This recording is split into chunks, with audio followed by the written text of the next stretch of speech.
Well, hey there, God's people. It's Nicole Spain White with Pure Dominion Ministries, and I'm delighted, as always, to be here with you. For it's our opportunity to take just a few minutes to dig into the Word so that we can be reminded at the beginning of the week that God loves us, yes, and there is a purpose within His big plan for each and every one of us. And we walk out the dominion power that's tied to that purpose when we know who we are and we know what we're here for.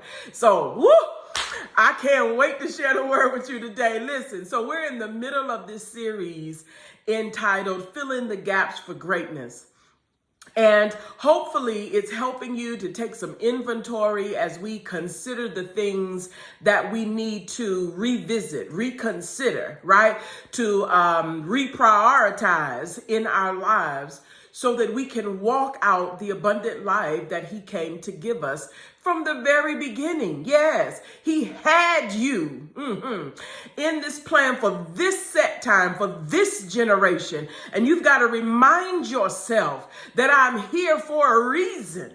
And I won't be distracted by the things that the enemy attempts to distract us. Okay, I'm getting started already. Well, listen.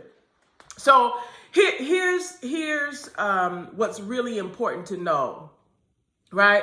That we know that Christ has come. When we receive Him as our Lord and Savior, He's come to bring the kingdom of heaven to us. He's come to bring us a life that is completely contrary from the life of sin and death, right? But He's come to give us the liberty, the grace, the truth that comes with the kingdom of God, having full access to all that God has provided for us, right?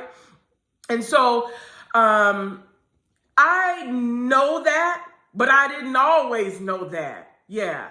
And so one of the things that I learned as it relates to understanding gaps for greatness and how to fill those is to know that my greatest strength can also be my greatest weakness. Yeah. What do I mean by that? Because my greatest strength mean everything that we need, God placed on the inside of us as the individual, the things that our personality and the way we behave in the world, our gifts and our talents. And what happens is when we receive Him as our Lord and Savior, then He begins to magnify them through the Spirit. He puts the anointing on it, right?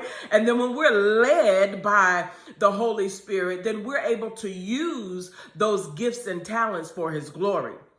But they've always been there. And if you think about your own story, the things that you might have got in trouble for when you were younger are actually the things that God uses now, right? And so for me, I've been a talker. I don't necessarily like a whole lot of chit chat, so I have to kind of force myself in that area. But in terms of talking, I've always, been talking. I have pictures. I don't remember, but I have pictures of our kindergarten graduation, and I gave the graduation speech, right? And so my mother began to show me this picture early on. Thank God for her. She was planting seeds, right? And so she was planting these seeds to remind me that this was my gift. Now, she didn't want me to be an actress because that's what I thought I wanted to be. She was like, oh, ma'am, no. That is not what you're going to use your voice for. Anyway, she might not have seen the whole story, but she knew that this voice was to be used for something. It was supposed to be used for good. So since a little girl, since that graduation speech, I've been talking. But before I knew Jesus Christ, I didn't use it always for good. And I could see what people, I don't know what I would call it then, but I knew where to hit you. You understand? I know some of you understand it. I knew where to go. I don't know how I knew, but I would then take these words that I had and I would subject them directly to you where I knew it would hurt, right? So what I was seeing was my gift being used and it was a weakness. It was being used for the kingdom of darkness. It was being used to hurt people. And so to understand that now that God has saved me from myself, thank you, Lord, that I can now use it for his glory, use my words, use my voice, right? Use my personality for his glory. And so the same is for you. And to understand that gap and fill it and begin to lay that gift before the Lord so that it's not for weakness, but it is for strength, for power. And you will receive strength as you use that gift. Yes. And so here's the thing that I want to show you in the scripture. So in Ephesians 6, verse 12, right, it says, "For our struggle is not against flesh and blood, contending only with physical opponents, but against the rulers, against the powers, against the world forces of this present darkness, against the spiritual forces of wickedness in the heavenly supernatural places." Yes. And then he says in 13, "Therefore, put on the complete armor of God so that you will be able to successfully resist and stand your ground in the evil day of danger. And having done everything that the crisis demands, to stand firm in your place, fully prepared, immovable, and victorious." Woo! Isn't that good? Yes, that is so good. And so when the Apostle Paul is speaking here, the first thing he tells you to stand with or stand in as it relates to the full armor of God is to hold your ground with truth. Yes, with truth. And that's what we need to understand, that many of us, this is where I began and understood that I was misfiring, right? So I was misfiring. I was using the gift that God had given me, and I would take my passion the same way I am passionate in my speaking about the word of God because I love it so much. I've seen it work on my behalf, and I want you to see it to the fullness of its capacity in your life. Is the same way I had this passion, right? Before I knew Jesus Christ. And so this passion to get my thought across, it was my weakness. It was the thing that was breaking me down. Jesus says that it's what comes up out of your mouth, up out of your heart, that defiles you. So I was defiling myself with my own gifts. Oh my gosh, you got to hear me today. That you would not defile yourself with your own gifts, with the gifts that God has given unto you, and misfiring it on people. And at the same time, when you're using it for the kingdom of darkness. And so anytime when we haven't accepted Christ as our Lord and Savior, listen, there's only two kingdoms, the kingdom of darkness and the kingdom of light. And so before I came into the kingdom of light, I was in the kingdom of darkness, and I was using it to come against flesh and blood. Yes. And so God wants us to understand that we have to stand in that truth. So you've got to fill the gaps in the truth of what is my strength and what is my weakness. It's the two sides of one coin. It's the two sides of you. Yes. And we cannot have greatness if we cannot tell ourselves the truth about who we are and how we may be using what God has given us. Yeah.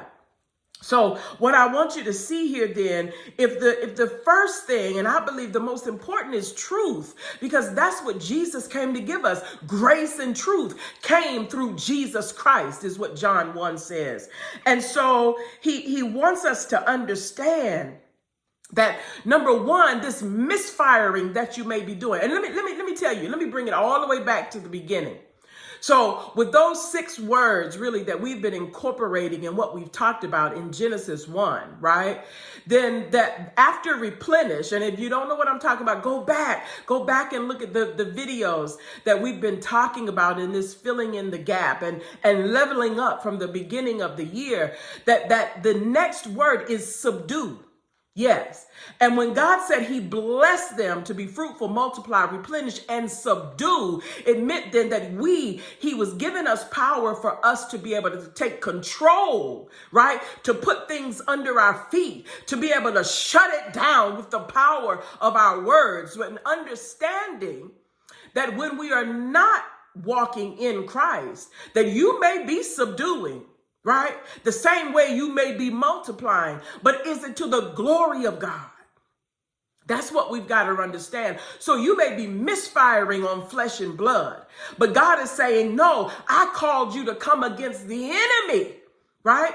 He told us from the very beginning that there would be enmity, there would be hostility between the people of God, right, and the enemy. And so that enmity, that hostility that you feel when something comes against you, comes against your family, right? That's there because God put it there. But are you misfiring it on people when you should be putting it on the enemy? Yes. And so truth is imperative for us to fill that gap, so that we understand who our true enemy is. So watch this in 2 Corinthians 10. Let's start at verse 3. It says, for 2 Corinthians 10, verse 3 in the Amplified, for though we walk in the flesh as mortal men, we are not carrying on our spiritual warfare according to the flesh and using the weapons of men. The weapons of our warfare are not physical weapons of flesh and blood. Our weapons are divinely powerful for the destruction of fortresses. We are destroying sophisticated arguments and every exalted, and proud thing that sets itself up against the true knowledge of God. And we are taking every thought and purpose captive to the obedience of Christ, being ready to punish any act of disobedience, right? When our obedience is in Christ Jesus, and as a church, as the body of Christ, that it is complete, right? And so what he's saying here is that you've got to take thoughts captive and ensure that they're coming from the kingdom of God.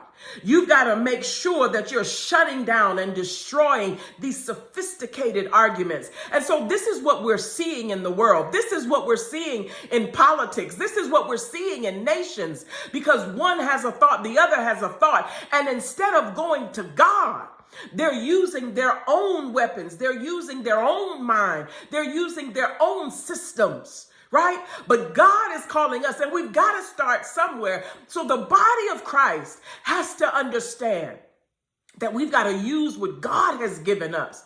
Because, honey, there's no comparison between what you think you can do to come against somebody, right? And what God is able to do. Yes. And so shutting down the things that you think you have against another person, you got to fill that gap, honey. Because it's more about you saying something about you than it's saying about them. God, where am I still alive that I keep getting so offended? God, how am I walking? How am I using my words? How am I using my heart? God, help me not to misfire on flesh and blood, but to walk according to your word, to bring every thought into captivity so that I would be able to walk out the purpose that Christ has caused me to be reborn.